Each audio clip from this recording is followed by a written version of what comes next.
देखिए इलेक्ट्रोस्टैटिक्स का ये लेक्चर नंबर 12 है। पिछले क्लास में हम आप लोग को इलेक्ट्रिक फील्ड इंटेंसिटी के विषय में बताए थे। हमने बोले थे कि इलेक्ट्रिक फील्ड इंटेंसिटी का वैल्यू अगर हमें जिस किसी पॉइंट पे निकालना होता है वहां पे हम लोग एक टेस्ट चार्ज लेते हैं, और हमने ये भी बताए थे कि टेस्ट चार्ज का वैल्यू स्मॉलर लिया जाता है और स्मॉलर वैल्यू हम लोग यूनिट पॉजिटिव चार्ज को सेलेक्ट करते हैं। इसका मतलब ये हुआ, रफ भाषा में आप ये भी बोल सकते हैं कि इलेक्ट्रिक फील्ड इंटेंसिटी का वैल्यू जिस किसी पॉइंट पे निकालना हो उस पॉइंट पे आप ऑलवेज कौन सा चार्ज रखिएगा? Unit positive charge. तो पिछले दिन आप लोग को हम बताए थे कि अगर पॉइंट चार्ज रहता है तब कैसे निकालते हैं। तो हमने हेडिंग दिए हैं अभी, calculation of electric field intensity. उसमें पहला हम लिख रहे हैं due to point charge, due to the point charge.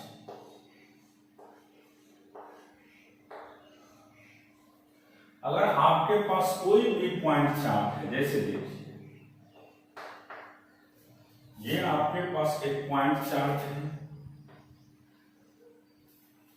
अगर हमें किसी पॉइंट पे निकालना है तो यहां पे यूनिट पॉजिटिव चार्ज लीजिएगा। मान लीजिए बीच का सेपरेशन आपके पास R है, तो इलेक्ट्रिक फील्ड इंटेंसिटी का वैल्यू इधर होगा और E का सिंपल वैल्यू होगा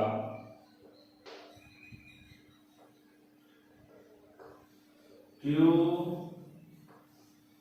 4 pi epsilon naught R square. Direction तो आप देख रहे हैं कि ये इस तरफ है। अगर आपको मैग्नीट्यूड के फॉर्म में कहेगा तो इसका वैल्यू यही हो जाएगा, ये मैग्नीट्यूड के फॉर्म में होगा। लेकिन अगर आपको वेक्टर के फॉर्म में निकालना हो तो इसको लिखिएगा आप लोग Q upon 4 pi epsilon naught R square into R cap. R cap represent करता है इसके डायरेक्शन को, क्योंकि हम पहले ही पढ़ा चुके हैं आप लोग को कि R कैप एक यूनिट वेक्टर है और यूनिट वेक्टर हमेशा रिप्रेजेंट करता है उसके डायरेक्शन को। अब हम दूसरा पॉइंट आप लोग को ये अब समझाने वाले हैं कि अगर इलेक्ट्रिक फील्ड का वैल्यू निकालना हो लेकिन system of point charges,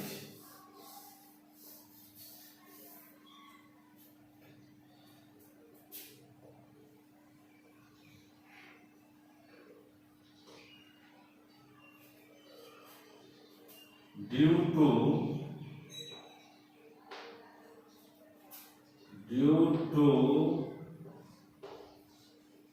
the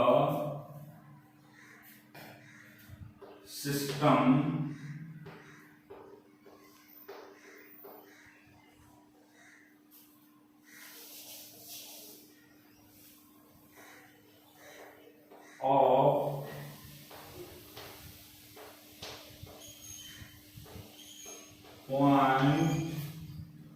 point charges, due to system of point charges। जैसे मान लीजिए आपके पास का मतलब होता है कि एक से अधिक।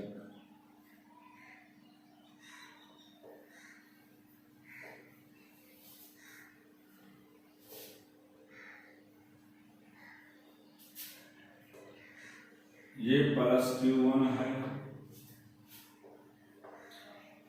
Q2 है माइनस में, Q3 है प्लस में। ये आपके पास दिया हुआ है। मान लीजिए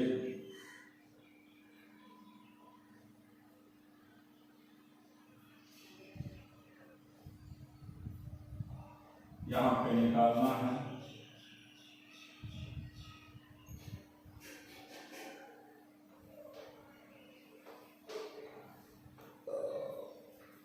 ये हो गया E1,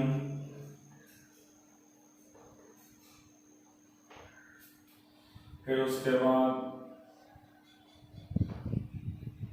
E2,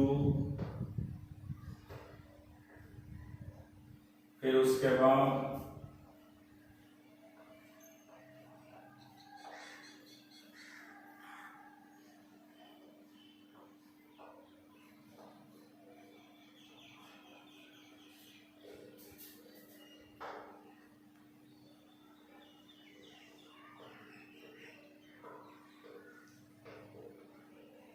E3, क्योंकि देखिए इसका नेचर पॉजिटिव है, ये प्लस Q है और ये भी plus.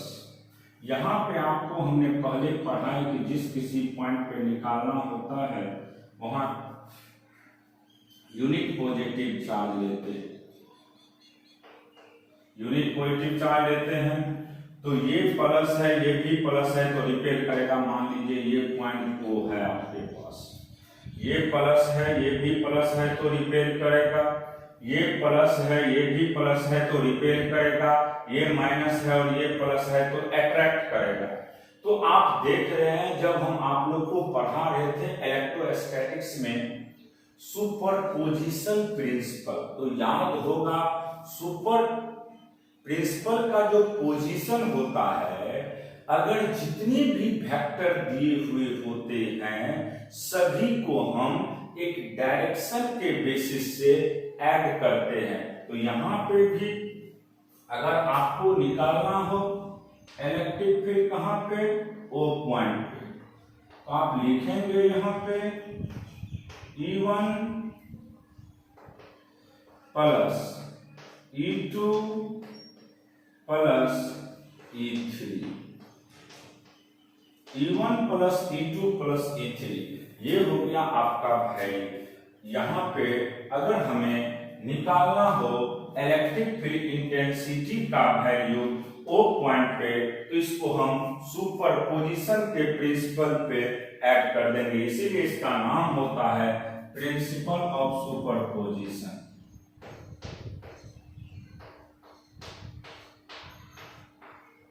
Of super position, principle of superposition.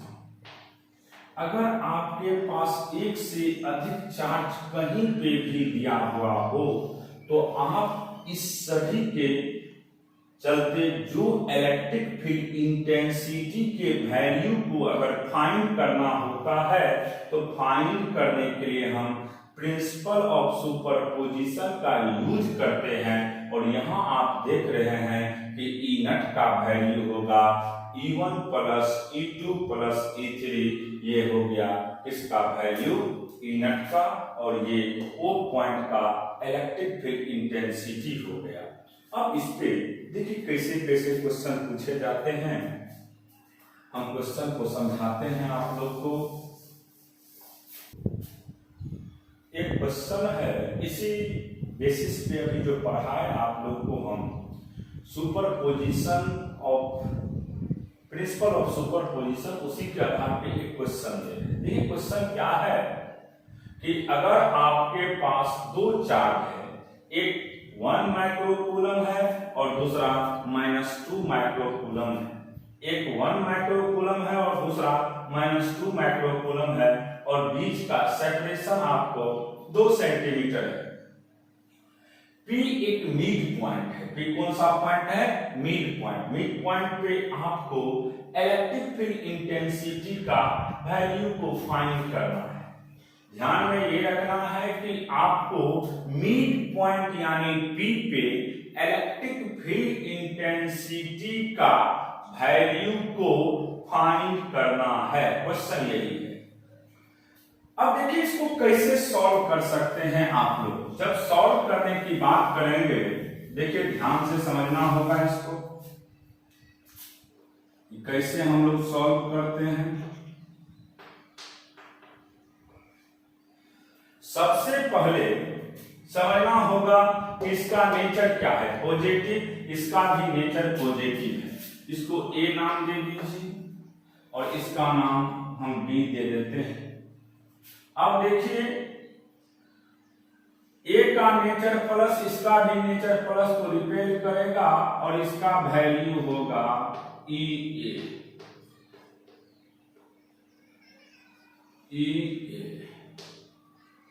फिर इसका नेचर माइनस है, इसका नेचर प्लस है, ये भी अपने तरफ ही अट्रैक्ट करेगा। तो यहां पे इसको हम लिख सकते हैं EB। EA और EB दोनों एक ही डायरेक्शन में है। तो आपको पता है, हमने अभी तुरंत बताए थे कि इलेक्ट्रिक फील्ड इंटेंसिटी का वैल्यू हम वेक्टर के बेसिस पे ऐड करते हैं। जब इसको ऐड करिएगा आप लोग तो लिखिएगा यहां पे E नेट का वैल्यू EB बराबर EA प्लस EB। अब देखिए EA और EB दोनों एक ही डायरेक्शन में है। दोनों क्या है? एक ही डायरेक्शन में है। तो निश्चित अगर दोनों के बीच का एंगल सेम होगा तो आप जानते हैं कि अगर दो वेक्टर होते हैं, दोनों के बीच का एंगल सेम होता है तो रिजल्टेंट उसका दुगुना हो जाता है। तो इसीलिए यहाँ पे इक्वल है नहीं, तो हम सीधा इसको ऐसे भी लिख सकते हैं EA प्लस EB। अब देखिए एक पॉइंट पे चार्ज का वैल्यू मान लो QA by 4 pi epsilon naught two बीच के सेपरेशन का square plus QB by 4 pi epsilon naught बीच के सेपरेशन का स्क्वायर। अब आपको ये ध्यान में रखना है कि प्लस और माइनस दिया हुआ है। एक है 1 माइक्रोकूलम प्लस में और दूसरा है -2 माइक्रोकूलम माइनस में। तो आपको यहाँ पे प्लस और माइनस नहीं देखना होता है। प्लस और माइनस जो साइन है चार्ज का, वह सिर्फ रिप्रेजेंट करता है उसके डायरेक्शन को। तो इसीलिए आप सिंपली याद रखिएगा कि यहाँ पे जो नेचर दिया है +1 माइक्रोकूलम और -2 माइक्रोकूलम, ये सिर्फ इंडिकेट करेगा उसके डायरेक्शन को। और डायरेक्शन जब लेते हैं तो साइन हम चार्ज का नहीं लेते हैं। तो यहाँ पे जो भी चार्ज का साइन है उससे आपको कोई मतलब नहीं है। तो यहाँ पे कॉमन आएगा बाबू 1/4 pi epsilon naught R square common आ गया, तो QA प्लस QB हो गया। अब देखिए इसका वैल्यू आप जानते हैं 9 × 10⁻⁹। और इसका वैल्यू जानते हैं सेपरेशन का 1 × 10⁻⁻² का और इसका सेंटीमीटर है मीटर में कन्वर्ट करिएगा इनटू 1 माइक्रोकूलम प्लस 2 माइक्रोकूलम। इसको लिख सकते हैं आप लोग 9 × 10⁻⁹ इनटू 10⁴ इंटू 3 गुने 10⁻⁻6, तो यहां से ये हो जाएगा 27 गुने 10⁻7 न्यूटन पर कूलम। ये हो गया इसका आंसर। तो इस तरीका से आप निकाल सकते थे। फिर देखिए नेक्स्ट क्वेश्चन।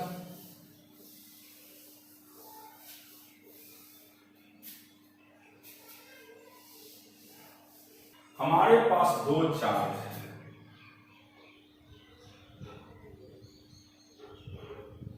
Q1 और दूसरा चार्ज है आपके पास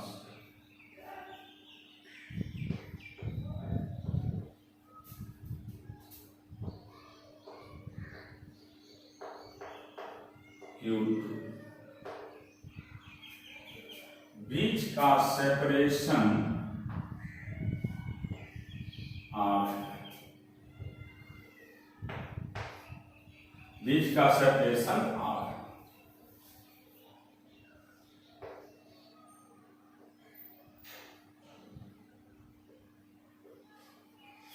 अब देखिए दोनों चार्ज का नेचर पॉजिटिव है, ये भी प्लस है, ये भी प्लस है। तो आप लोग को हम जब इलेक्ट्रोस्टैटिक्स में कूलम्स लॉ पढ़ा रहे थे तो वहां पे समझाए थे कि अगर चार्ज का नेचर पॉजिटिव होता है तो न्यूट्रल पॉइंट हमेशा इनसाइड मिलता है। अगर चार्ज का नेचर पॉजिटिव होता है तो न्यूट्रल पॉइंट हमेशा इनसाइड मिलता है। तो यहाँ पे भी दोनों चार्ज का नेचर प्लस है, इसलिए न्यूट्रल पॉइंट कहीं न कहीं इनसाइड ही मिलेगा। तो मान लीजिए अब यहाँ तो ये नहीं पता है कि किसका मैग्नीट्यूड ज्यादा है और किसका कम है, तो यहाँ पे हमें नहीं पता है न्यूट्रल पॉइंट कहाँ मिलेगा। तो मान लेते हैं इनसाइड में कहीं पे मिल रहा है। आपसे पूछा जा रहा है, ये नेक्स्ट क्वेश्चन है, ये कॉन्सेप्ट ही है, बहुत इंपॉर्टेंट कॉन्सेप्ट है। To find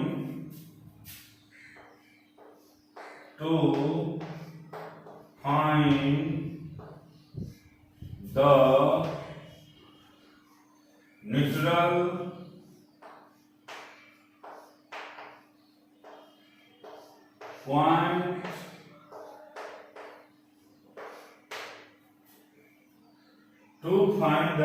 point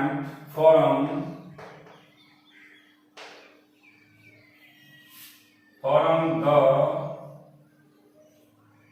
point charge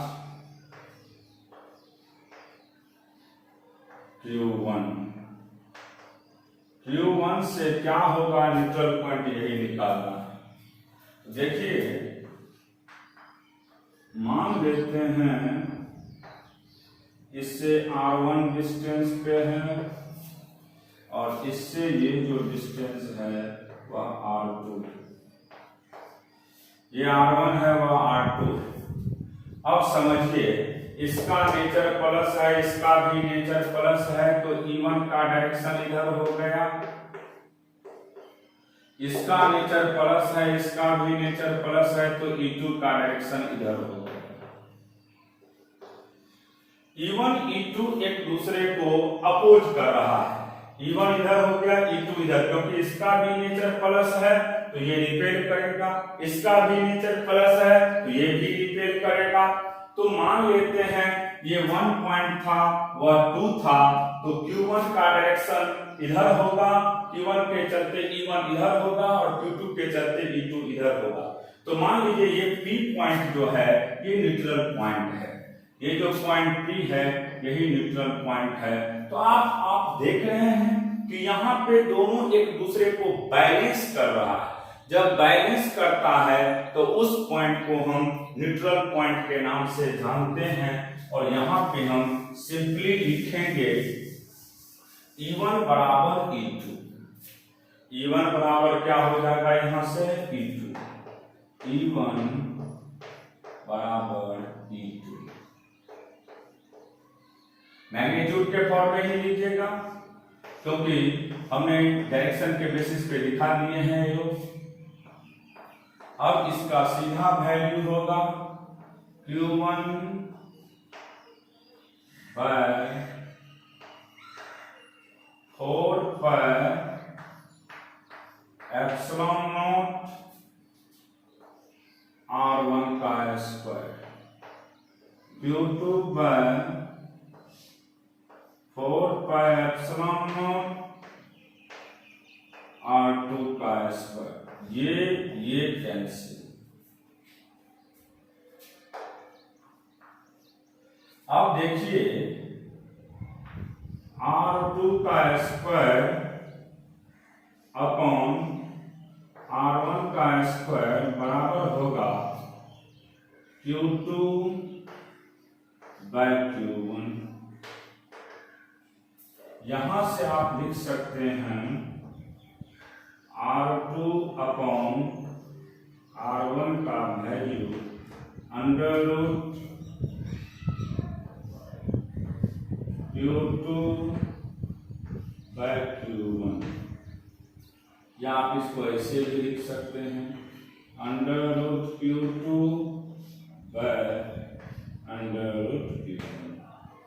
अब देखिए रूट को हमने अलग अलग कर दिए। अब R1 प्लस R2 का सम आपके पास R दिया हुआ है।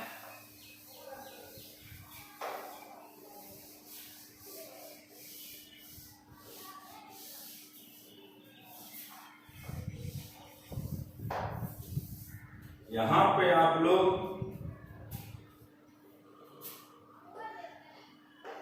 R1 की बात करिएगा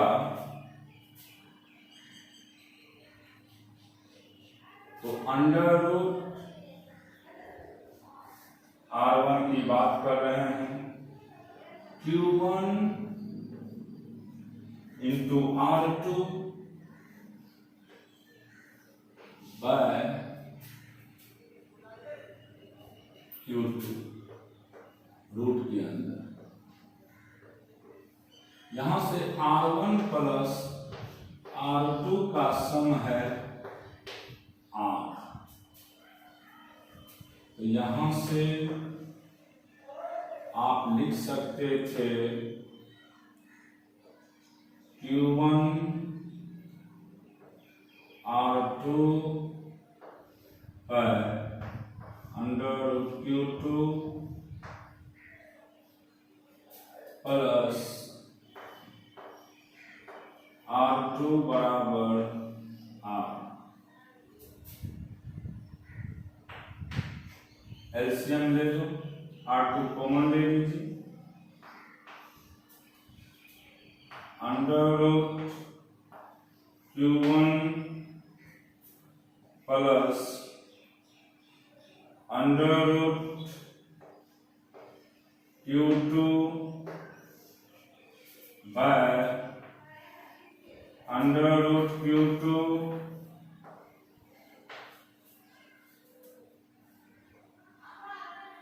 बराबर R। यहां से R2 की बात करेंगे तो R2 का वैल्यू होगा under root Q2 into R by under root Q1 plus under root Q2। ये कॉन्सेप्ट को याद रखेंगे। अगर दो सिमिलर चार्ज है और न्यूट्रल पॉइंट की बात करता, दो सिमिलर चार्ज है और न्यूट्रल पॉइंट की बात करता हो तो याद रखिएगा जैसे R2 लेंगे तो उसका रूट का charge into total distance by under root दोनों चार्ज का सम। सिमिलरली आप इसी तरीका से लिख सकते हैं Similarly,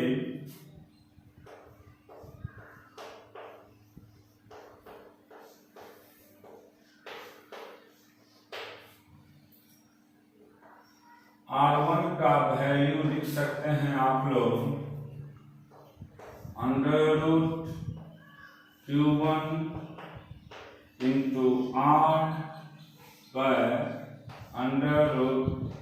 √Q1 प्लस √Q2। ये दोनों पॉइंट को आप लोग याद रखेंगे जब भी ऐसा क्वेश्चन हो। अगर न्यूट्रल पॉइंट की बात करें तो याद रखिएगा कि अगर हमारे पास दो पॉइंट चार्ज है, दोनों का नेचर सिमिलर है, यानी दोनों प्लस है। अगर दोनों का नेचर सिमिलर है, बीच का सेपरेशन पता है, तो आप सिंपल इस फार्मूला का शॉर्टकट यूज करके न्यूमेरिकल को सॉल्व कर सकते हैं। अगर हमें पूछेगा कि न्यूट्रल पॉइंट Q1 से क्या होगा, तो याद रखिएगा Q1 से जो न्यूट्रल पॉइंट है उसका नाम हमने R1 दिए हैं, और R1 का वैल्यू जब भी निकालना हो तो याद रखेंगे √Q1 into total separation bye √Q1 plus √Q2। जैसे एक एग्जांपल दे रहे हैं इसी पे आगे।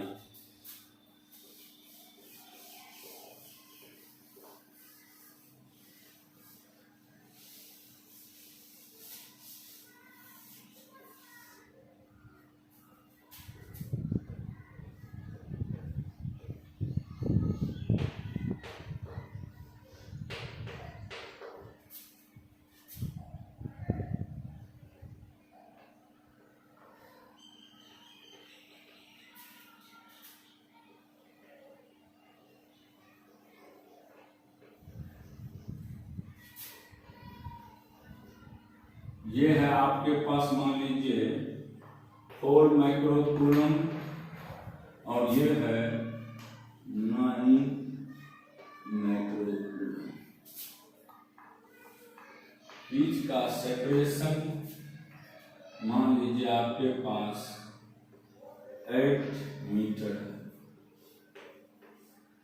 अब देखिए यहां पे किसका मैग्नीट्यूड ज्यादा है, तो ये 9 माइक्रोकूलम 4 माइक्रोकूलम से ज्यादा है।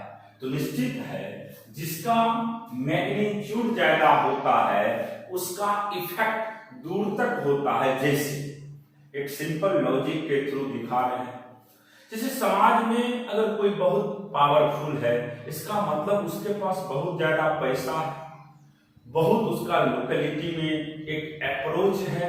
तो ये सब जब होते हैं तो उसका जो मान लीजिए रेंज होता है वह दूर तक होता है। तो यहाँ पे इसका रेंज थोड़ा दूर होगा और इसका रेंज कम होगा, क्योंकि इसका मैग्नीट्यूड कम है।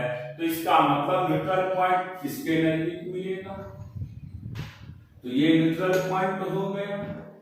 अगर मान लीजिए हमें ये R1 निकालना है और R2 भी निकालना है, टू फाइंड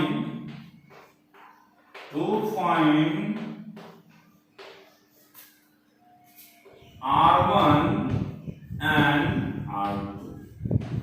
R1 जो है आपका वह न्यूट्रल पॉइंट है कहां से, 4 माइक्रोकूलम से, और R2 जो न्यूट्रल पॉइंट है वह कहां से है बाबू, 9 माइक्रोकूलम से।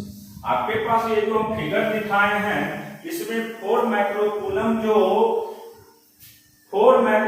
से न्यूट्रल पॉइंट का पोजीशन R1 है और 9 माइक्रोकूलम से न्यूट्रल पॉइंट का पोजीशन R2 है। तो देखिए R1 का अभी तुरंत फार्मूला पढ़ाए थे, समझना है R1 की बात कर रहे हैं। R1 निकालना है तो √Q1 तो √4 माइक्रोकूलम, यूनिट मत दीजिए, 4 इंटू टोटल सेपरेशन 8 बाय दोनों चार्ज का सम, √4 प्लस √9। मैक्रो से मैक्रो खत्म हो जाएगा, तो 2 इंटू 8 प्लस 2 इंटू 3 16/5 मीटर।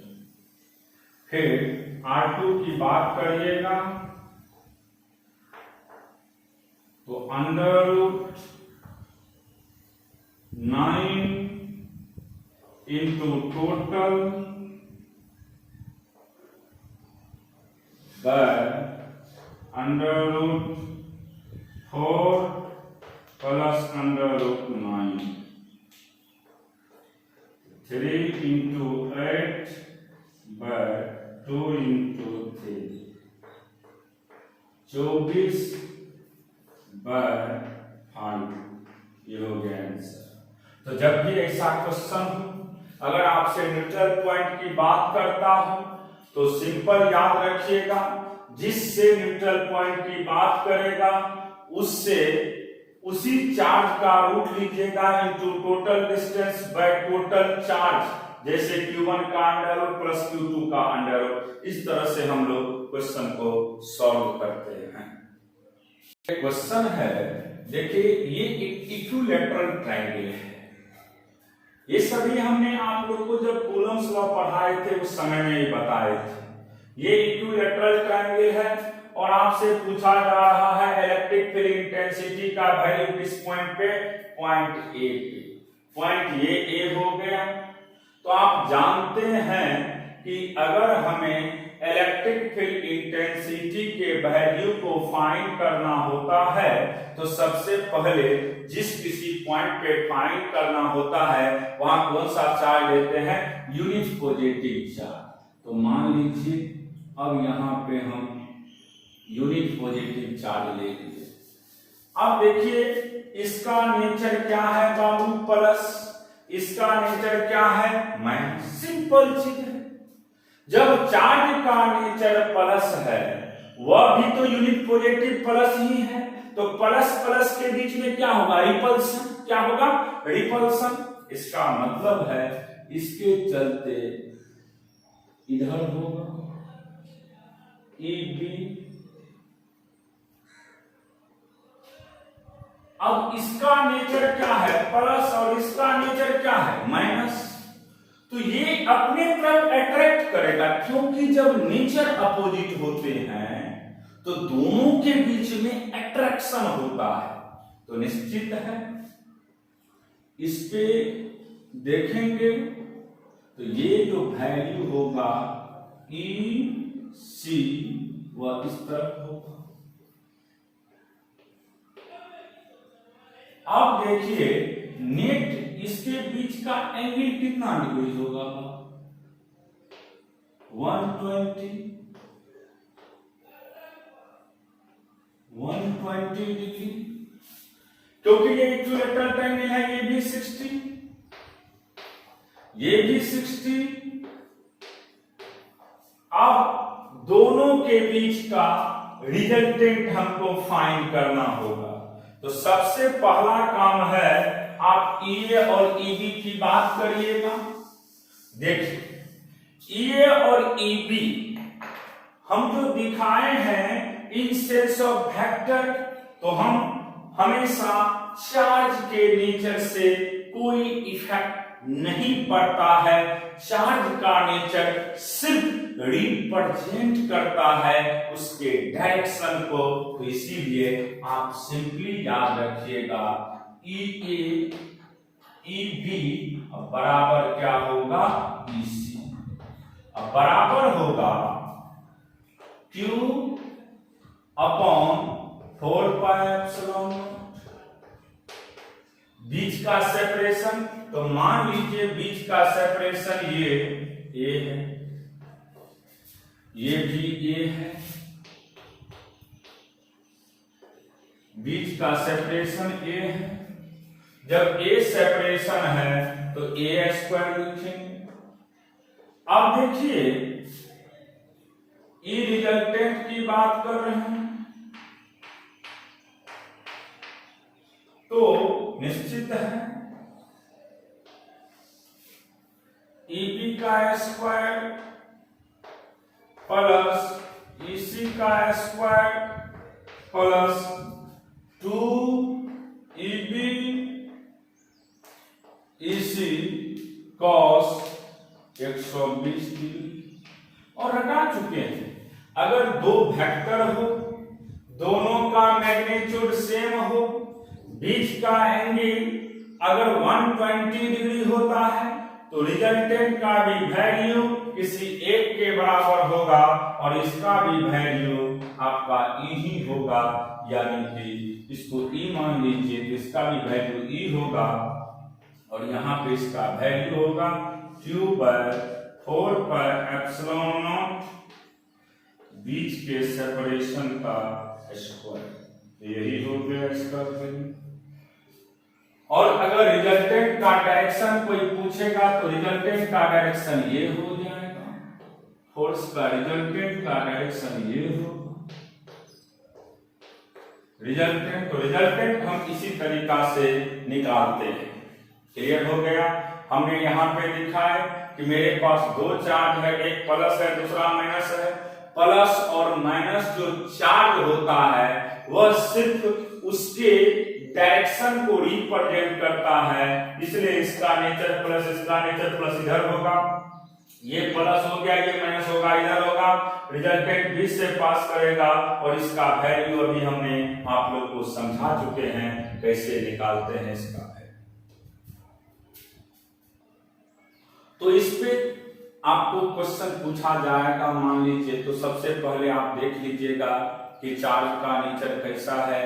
अगर मान लीजिए जैसे कभी पूछ देगा आपके पास कि कोई इक्विलैटरल ट्रायंगल है और उसके सेंटर पे इलेक्ट्रिक फील्ड इंटेंसिटी का क्या वैल्यू होगा, तो जैसे मान लीजिए ये एक इक्विलैटरल ट्रायंगल है, इसके सेंटर पे पूछ देगा, मान लीजिए ए है ये बी है और ये सी है और यहाँ पे चार्ज Q है, यहाँ पे भी चार्ज Q है, यहाँ पे भी चार्ज Q है, इसके सेंटर पे पूछेगा तो निश्चित है इस सब के चलते वैल्यू क्या हो जाएगा 0। तो याद रखिएगा इसको EA कहेंगे, इसको EC कहेंगे, इसको EB कहेंगे और यहाँ पे अगर इलेक्ट्रिक फील्ड इंटेंसिटी का वैल्यू पूछेगा तो 0 हो जाएगा। तो सिंपली याद रखिएगा इलेक्ट्रिक फील्ड इंटेंसिटी अगर आपको सभी चार्ज का नेचर सिमिलर दिया जाए और किसी भी सेंटर पॉइंट पे पूछ दिया जाए, जैसे कोई भी पॉलीगन हो, तो याद रखेंगे निश्चित उस केस में भी इलेक्ट्रिक फील्ड इंटेंसिटी का वैल्यू किसके बराबर होगा 0 के बराबर होगा। जैसे एक क्वेश्चन अभी आप लोग को हम दिखा रहे हैं। एक क्वेश्चन क्या है, आपके पास एक क्वेश्चन दिया हुआ है, एक चार्ज Q है दूसरा 4Q है, बीच का डिस्टेंस L है।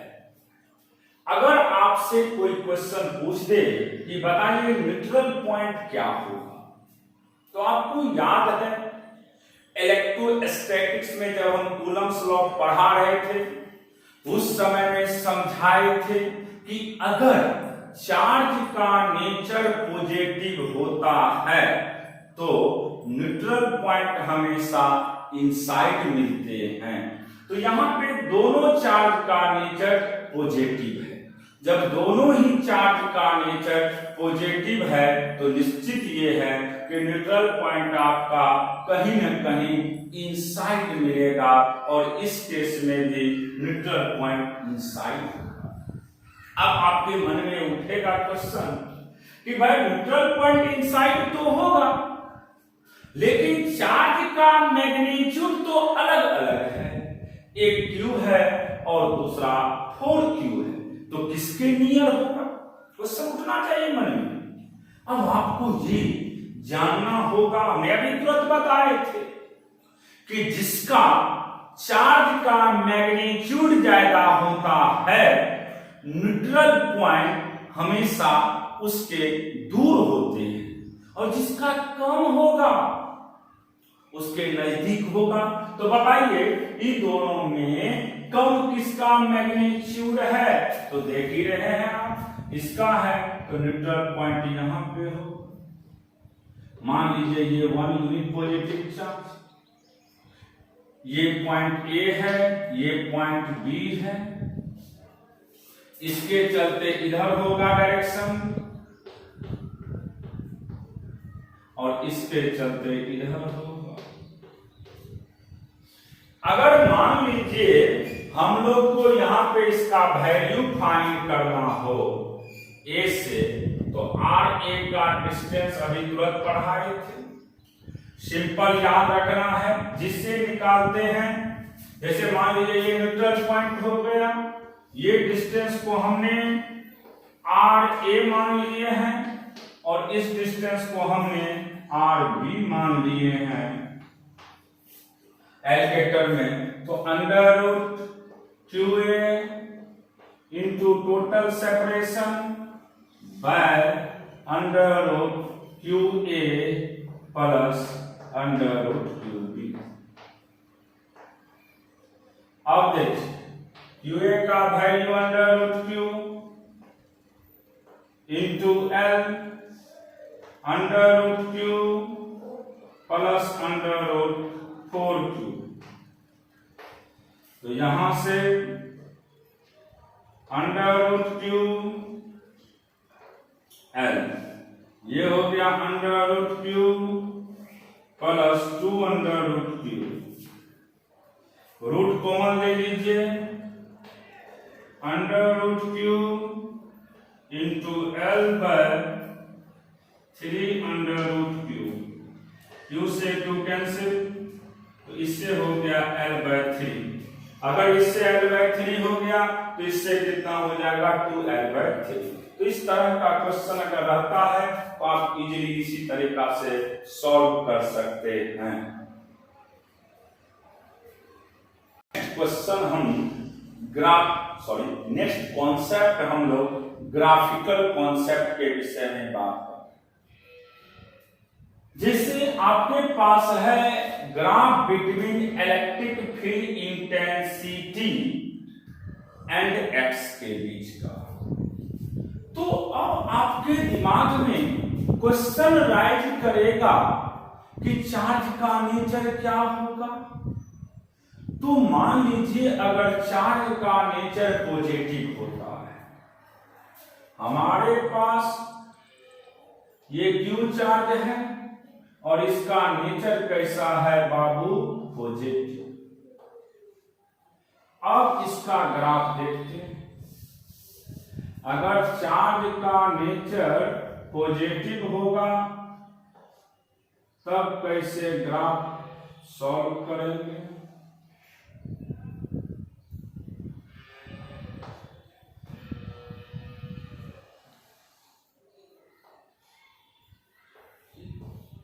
इलेक्ट्रिक फील्ड इंटेंसिटी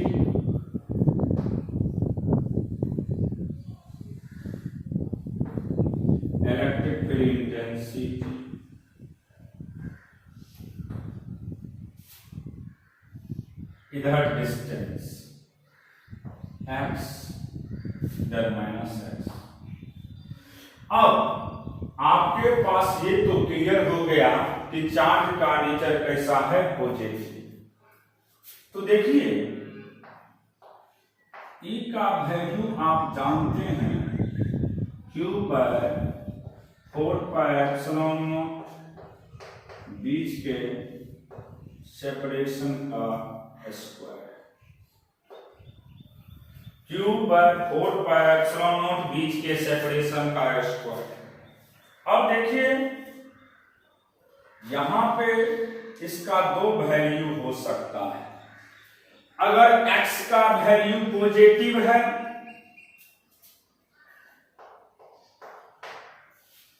अगर मान लीजिए x का वैल्यू पॉजिटिव हो या x का वैल्यू निगेटिव हो, x का वैल्यू हो सकता है इधर होगा।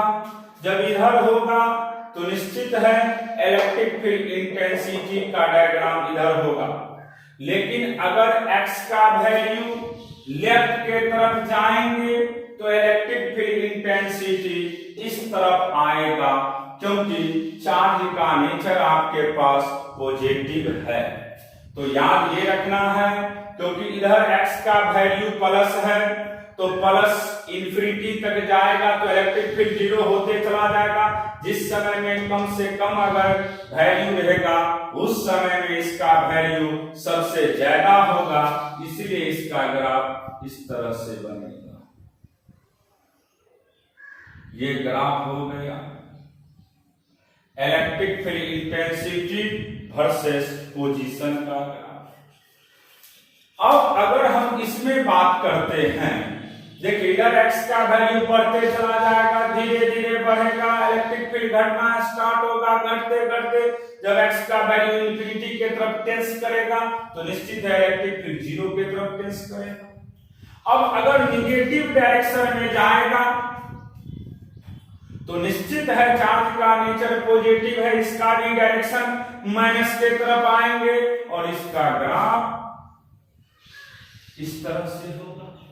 इसका मतलब ये हुआ कि अगर चार्ज का नेचर पॉजिटिव है तो निश्चित है इलेक्ट्रिक फील्ड का वैल्यू यहां पे एक तरफ आपको प्लस होगा, यानी इधर जब जाते हैं आप पॉजिटिव एक्स एक्सिस के तरफ x का वैल्यू पॉजिटिव लेते हैं, इधर जाते हैं प्लस के तरफ, यानी x का वैल्यू प्लस है तो इलेक्ट्रिक फील्ड प्लस होगा। इधर आते हैं, इधर अगर आते हैं तो इसका वैल्यू माइनस होगा। देखिए इधर x का वैल्यू प्लस है तो इलेक्ट्रिक फील्ड ऊपर पॉजिटिव है, इधर x का वैल्यू माइनस है तो इलेक्ट्रिक फील्ड इधर नीचे है। इसी तरीका से अगर आपके पास, ये क्लियर हो गया ग्राफ, अगर चार्ज का नेचर पॉजिटिव है तो निश्चित है x इधर प्लस होगा तो इलेक्ट्रिक फील्ड भी घटेगा लेकिन प्लस में, लेकिन अगर x का वैल्यू माइनस होगा तो इलेक्ट्रिक फील्ड निगेटिव तरफ जाएंगे। ये पॉइंट क्लियर हो गया है कि अगर चार्ज का नेचर निगेटिव है तो ऑब्वियस बात है जब चार्ज का नेचर निगेटिव है और x का वैल्यू प्लस है तो निश्चित इलेक्ट्रिक फील्ड का भी वैल्यू माइनस में होगा और ये ऐसे होगा। लेकिन अगर, क्योंकि आप जानते हैं ओरिजिन से ऊपर ई का वैल्यू प्लस, नीचे माइनस, इधर प्लस तो इधर माइनस। अब देखिए अगर x का वैल्यू माइनस होगा तो निश्चित है इलेक्ट्रिक फील्ड इंटेंसिटी का वैल्यू प्लस होगा और इसका ग्राफ ऐसे होगा। तो ये ग्राफिकल कॉन्सेप्ट है, ध्यान में यही रखना है कि अगर चार्ज का नेचर प्लस था और x भी प्लस था तो फर्स्ट क्वाड्रेंट, चार्ज का नेचर प्लस था और x माइनस था तो थर्ड क्वाड्रेंट। लेकिन अगर चार्ज का नेचर माइनस है तब ये ग्राफ सेकेंड और फोर्थ क्वाड्रेंट में फॉर्म करेगा। ये पॉइंट क्लियर हो गया होगा। देखिए ये तीसरा ग्राफ की बात कर रहे हैं। अगर हमारे पास दोनों चार्ज का नेचर पॉजिटिव है, ये प्लस क्यू ये भी प्लस क्यू, तो आपको समझना होगा, आप जानते हैं इसको रेफरेंस मानते हैं, इससे इधर x का वैल्यू प्लस और इधर x का वैल्यू माइनस, फिर इस पॉइंट पे आएंगे तो इसके इधर प्लस और इसके इधर माइनस। तो अब समझना है चार्ज का नेचर पॉजिटिव है, यहां पे x भी पॉजिटिव है तो निश्चित इलेक्ट्रिक फील्ड का वैल्यू पॉजिटिव होगा क्योंकि x और e दोनों प्लस है। तो जब प्लस है तो x इधर पॉजिटिव, इधर e भी पॉजिटिव, x बढ़ेगा तो e घटेगा, x घटेगा तो e बढ़ेगा। फिर अब इधर की बात करें, यहां पे x माइनस है, x अगर माइनस है तो इलेक्ट्रिक फील्ड किधर मिलेगा, नीचे की तरफ। x प्लस तो इलेक्ट्रिक फील्ड ऊपर प्लस के तरफ मिलता, लेकिन x माइनस है क्योंकि चार्ज का नेचर प्लस है, तो इलेक्ट्रिक फील्ड नीचे की तरफ मिलेगा। अब समझिए ये दोनों चार्ज का नेचर क्या है, सिमिलर, तो निश्चित है कि न्यूट्रल पॉइंट बीच में मिलेगा, और जहां पे न्यूट्रल पॉइंट मिलेगा वहां पे इलेक्ट्रिक फील्ड इंटेंसिटी का वैल्यू 0 होगा, क्योंकि दोनों चार्ज का नेचर क्या है, पॉजिटिव। तो ये हम तो क्लियर कर चुके हैं कि चार्ज दोनों का नेचर पॉजिटिव है, तो निश्चित है कि न्यूट्रल पॉइंट इनसाइड ही कहीं न कहीं मिलेंगे, और यहां पे मिल रहा है, इसका नेचर प्लस क्यू है, तो इलेक्ट्रिक फील्ड अगर मान लीजिए x इधर प्लस होगा तो निश्चित है इलेक्ट्रिक फील्ड ओरिजिन से ऊपर होगा, लेकिन जब हम इस पॉइंट पे आएंगे तो इसके लिए x इधर माइनस हो गया, इसलिए इलेक्ट्रिक फील्ड इधर जाएगा नीचे की तरफ। तो ये था जब दोनों चार्ज को एक साथ एक ही एक्सिस पे दिखाते हैं तब क्या होता है, इलेक्ट्रिक फील्ड और डिस्टेंस के बीच का ग्राफ, इसको हमने कंबाइन करके अभी दिखाए हैं। याद इतना रखिएगा कि जब चार्ज का नेचर पॉजिटिव है और डिस्टेंस पॉजिटिव है तो E और X दोनों प्लस में होगा, और चार्ज का नेचर तो प्लस है, डिस्टेंस माइनस है, तो निश्चित है E भी आपका निगेटिव एक्सिस के तरफ होगा। क्लियर हो गया। अब लास्ट पॉइंट है, हम अभी फिर यही लास्ट ग्राफ चर्चा करने वाले हैं।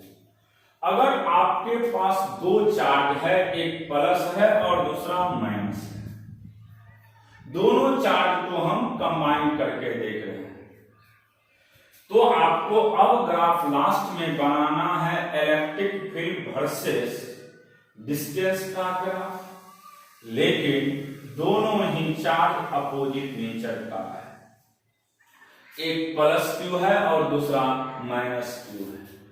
अब समझिएगा आप लोग, यहां पे बाबू x तो प्लस है लेकिन चार्ज कैसा है, माइनस। x प्लस है और चार्ज माइनस है, तो निश्चित है कि इलेक्ट्रिक फील्ड इंटेंसिटी का जो ग्राफ होगा उसमें x तो प्लस में होगा, लेकिन इलेक्ट्रिक फील्ड किसमें होगा, माइनस में होगा, क्योंकि चार्ज यहां पे माइनस है। जब चार्ज माइनस है तो x तो प्लस में होगा, लेकिन इलेक्ट्रिक फील्ड इंटेंसिटी बाबू किसमें होगा, माइनस में। तो यही इसका ग्राफ हो गया। अब फिर देखिए, यहां पे चार्ज प्लस है, चार्ज क्या है, प्लस, लेकिन x क्या है, माइनस। जब चार्ज प्लस है और x माइनस है तब पर भी इलेक्ट्रिक फील्ड आपका माइनस में ही होगा, इसलिए इसका भी ग्राफ इधर होगा। अब जब दोनों के बीच के एक्सिस या बीच के पॉइंट की बात करते हैं तो ध्यान दीजिए, ये प्लस है और ये माइनस है, तो हमने रटा चुके हैं कि अगर चार्ज का नेचर डिसिमिलर है, डिसिमिलर का मतलब होता है एक प्लस है और दूसरा माइनस है, तो क्या न्यूट्रल पॉइंट इनसाइड एग्जिस्ट करेगा, कभी नहीं, क्योंकि हमने ये रटाए हैं कि अगर चार्ज का नेचर सिमिलर होता है तब ही न्यूट्रल पॉइंट इनसाइड एग्जिस्ट करते हैं। अगर चार्ज का नेचर डिसिमिलर होगा तो कभी भी न्यूट्रल पॉइंट इनसाइड एग्जिस्ट नहीं करेगा। इसका मतलब है यहां पे इलेक्ट्रिक फील्ड इसके बीच में कहीं पे भी जीरो नहीं हो पाएगा। अब देखिए ध्यान से, यहां पे चार्ज प्लस और x भी प्लस, तो जब दोनों प्लस होता है तो निश्चित है कि E भी प्लस होगा और x भी प्लस होगा। इसका ग्राफ ऊपर से नीचे की तरफ आएगा। फिर देखिए, बाबू यहाँ पे चार्ज प्लस है लेकिन एक्स भी क्या है माइनस। अगर दोनों सिमिलर होता है तब पर भी ग्राफ ये किधर जाएगा, ऊपर के तरफ ही जाएगा। और इसका ग्राफ की अगर बात करते हैं आप, इसका सिंपल ग्राफ सबसे कम मिड पॉइंट पे होगा, ऐसे होगा। क्योंकि यहां पे दोनों चार्ज अपोजिट नेचर का है। जब अपोजिट नेचर का है तो न्यूट्रल पॉइंट एग्जिस्ट नहीं करेगा। यहां पे चार्ज भी प्लस एक्स भी प्लस, ग्राफ धीरे धीरे डिक्रीज करते करते यहां पे आएंगे। फिर इसका यहां पे, तो यहां पे सबसे कम इलेक्ट्रिक फील्ड मिलेगा। क्यों? क्योंकि दोनों एक दूसरे से अपोजिट है। एक चार्ज प्लस है, दूसरा चार्ज माइनस है, तो निश्चित आपका सबसे कम कहां पे मिलेगा, मिडिल पॉइंट पे। तो देख ही रहे हैं ना, बीच का जो डिस्टेंस होगा वहां पे इलेक्ट्रिक फील्ड इंटेंसिटी का वैल्यू सबसे कम हो जाएगा। इसको ये जितने हमने चारों ग्राफ सिखाए हैं इसको ध्यान में रखिएगा। इस पे बहुत सारे ग्राफ और भी दे सकता है, जैसे चार्ज अलग अलग देगा, हो सकता है चार्ज +2q दे दे, -2q दे दे, तब पूछे, या हो सकता है एक 4q दे देगा, एक -3q दे देगा, तब आपसे ग्राफ कहेगा। तो आप ग्राफ जब भी बनाइएगा तो देख लीजिएगा कि चार्ज कैसा है, डिस्टेंस क्या है। आप सिंपली जानते हैं कि इलेक्ट्रिक फील्ड हमेशा इनवर्सली प्रोपोर्शनल होते हैं बीच के सेपरेशन के स्क्वायर का। इलेक्ट्रिक फील्ड हमेशा इनवर्सली प्रोपोर्शनल होता है बीच के सेपरेशन के स्क्वायर का। और इसी आधार से हम लोग इस टाइप के ग्राफ को बनाते हैं। अगले क्लास में हम इलेक्ट्रिक फील्ड इंटेंसिटी का अगला वीडियो देंगे आप लोग को, और आप लोग इसको ध्यान में रखते हुए फेयर कर लीजिएगा। और इस पे जितने भी हमने न्यूमेरिकल सिखाए हैं उसको ध्यान में रखते हुए बनाते हुए आगे बढ़ना है आप लोग को। ये दिनचर्या चलते रहेगा, क्योंकि हो सकता है मे भी लॉकडाउन अगर इधर ही छूट दे दिया जाए, कोचिंग वोचिंग खोलने का आदेश दे दिया जाए, तो फिर तो आप लोग को क्लास में सभी कुछ को सिखाया जाएगा।